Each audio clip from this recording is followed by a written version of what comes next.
Bonjour. Dans ce chapitre, on effectue des bilans d'énergie en s'appuyant sur le premier principe de la thermodynamique. Alors, énergie interne d'un système thermodynamique et définition.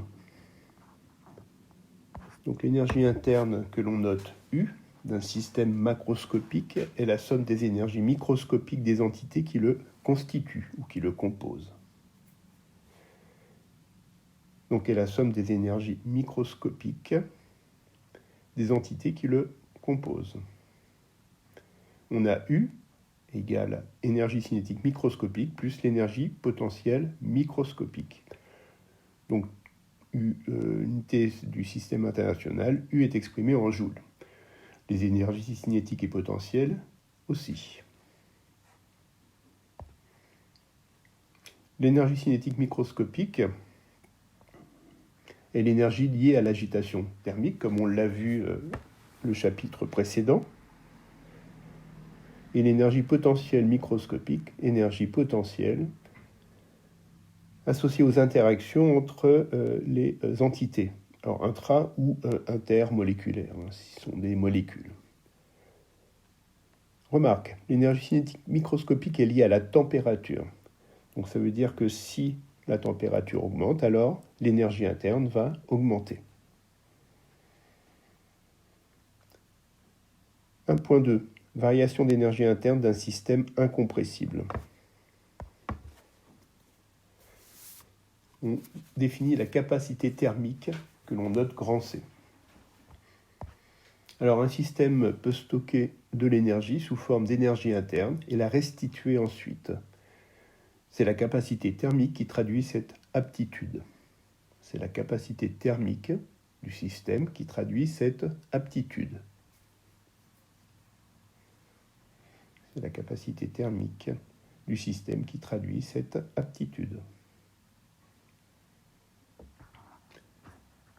Un système incompressible dont la température passe de grand TI à grand TF, donc température initiale à une température finale, sans qu'il n'y ait ni changement d'état ni de transformation chimique ou nucléaire, cède ou reçoit une énergie qui est proportionnelle à la variation de température, delta T égale TF moins TI.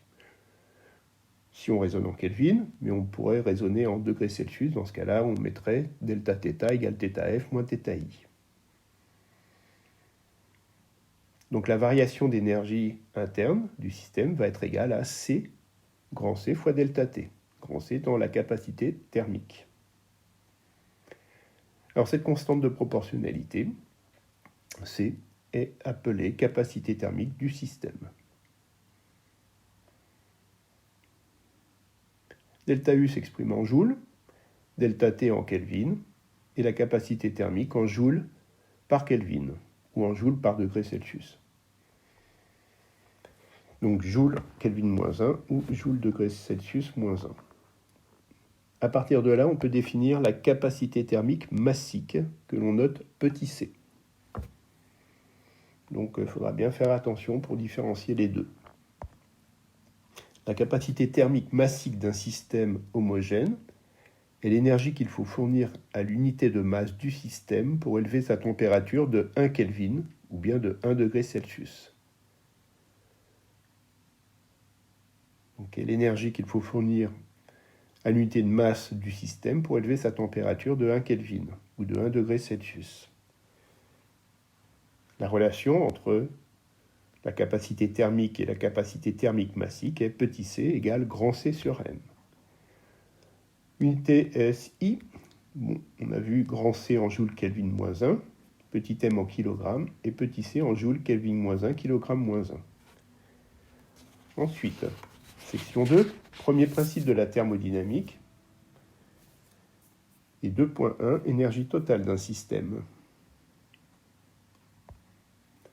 L'énergie totale d'un système est la somme de ses énergies macroscopiques et microscopiques. Donc on écrira E. L'énergie macroscopique, ça va être EM, l'énergie mécanique, et microscopique, U, l'énergie interne.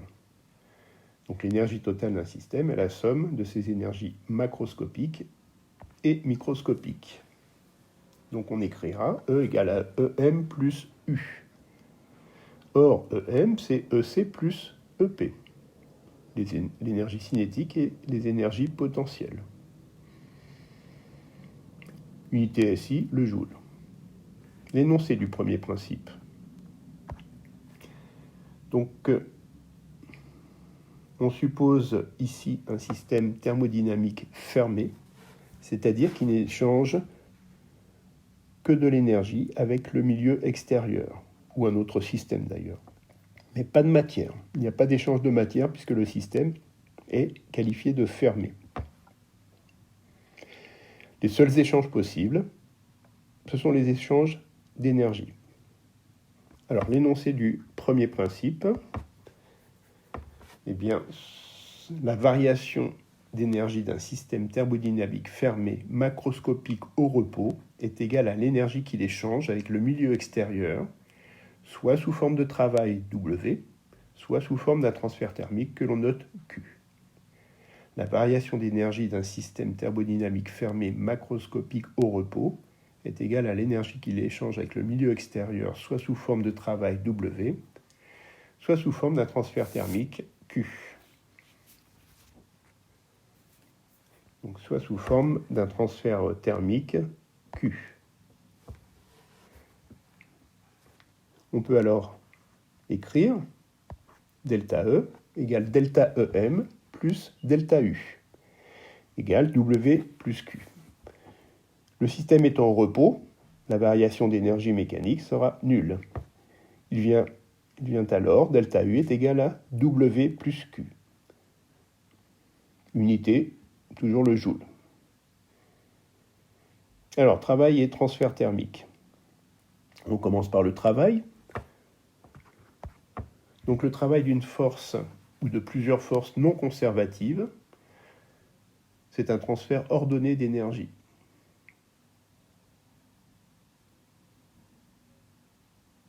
Je rappelle qu'une force conservative ne dépend que des positions initiales et finales, ne dépend pas du trajet suivi, alors qu'une force non conservative, par exemple une force de frottement, eh bien, le travail de cette force va dépendre du trajet suivi pour aller d'une position initiale à une position finale.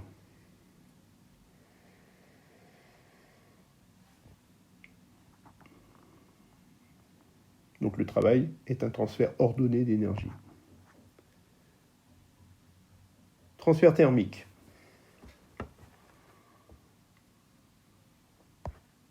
Une différence de température entre le système et le milieu extérieur induit ou provoque un transfert thermique entre eux. Il faut qu'il y ait absolument une différence de température entre le système et un autre système ou le milieu extérieur. Donc induit provoque un transfert thermique entre eux. Alors, qu'est-ce qui se passe au niveau microscopique ? Eh bien, au niveau microscopique, le transfert thermique s'effectue par choc entre entités de façon désordonnée. Les entités les plus agitées transmettent leur énergie cinétique à celles qui le sont moins. Donc il y a une propagation de proche en proche.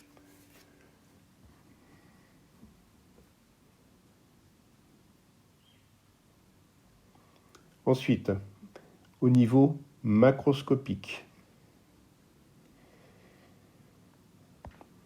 Au niveau macroscopique, la température et ou l'état physique d'un système peuvent être modifiés par transfert thermique.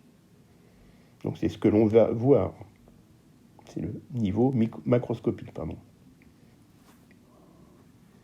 Au niveau macroscopique, la température et ou l'état physique d'un système peuvent être modifiés.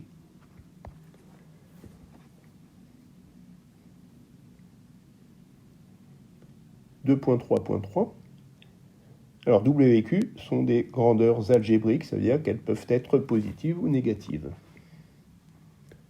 Alors, W et Q sont comptés positivement si les transferts s'effectuent du milieu extérieur vers le système reçoit alors de l'énergie, et négativement dans le cas opposé. Bon, c'est ce qu'on appelle la convention du porte-monnaie ou du banquier.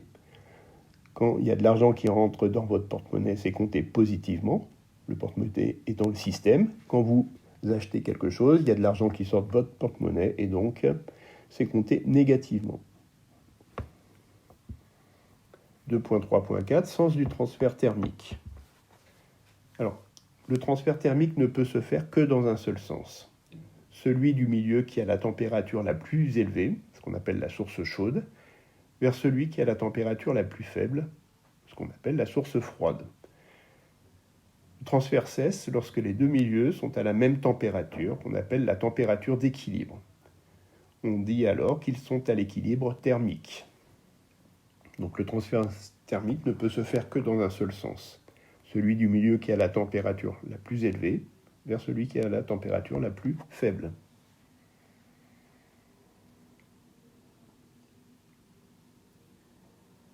Et donc ce transfert cesse lorsque les deux milieux, ou les deux systèmes, sont à la même température, la température d'équilibre. On dit qu'ils sont à l'équilibre thermique. À noter que c'est un phénomène irréversible. Et on ne peut pas revenir en arrière. Je vous donne un exemple ensuite. Donc phénomène irréversible. Donc on a deux bonbonnes. Dans celle de gauche, on met de l'eau et de la glace. Pardon, on n'a pas deux bonbonnes, on a une bonbonne. Dans celle de gauche, je mets de l'eau et de la glace. J'attends un certain temps. Et au bout de ce temps, je n'ai plus que de l'eau. Qu'est-ce qui se passe? Je ne peux pas revenir en arrière. Ici, le signe de Q permet de prévoir le sens du transfert thermique. Donc ici, ça s'est fait de quel milieu vers quel autre? De la bonbonne vers l'air ou de l'air vers la bonbonne? À vous de voir. Bilan d'énergie. Alors, d'après le premier principe de la thermodynamique, pour un système fermé incompressible, donc s'il est incompressible, le volume ne varie pas et donc la pression ne variera pas, et macroscopiquement au repos, ce qui veut dire qu'on n'a pas de mouvement, on pourra écrire delta E égale delta U égale W plus Q.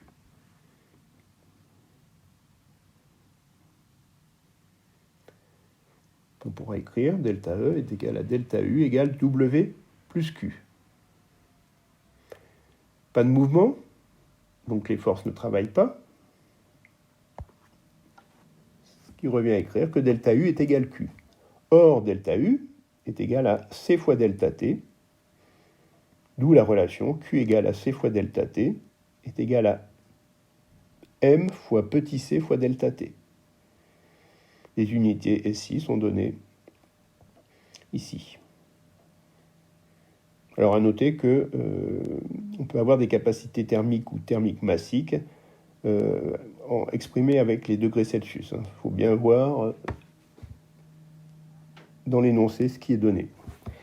Je vous remercie de votre écoute.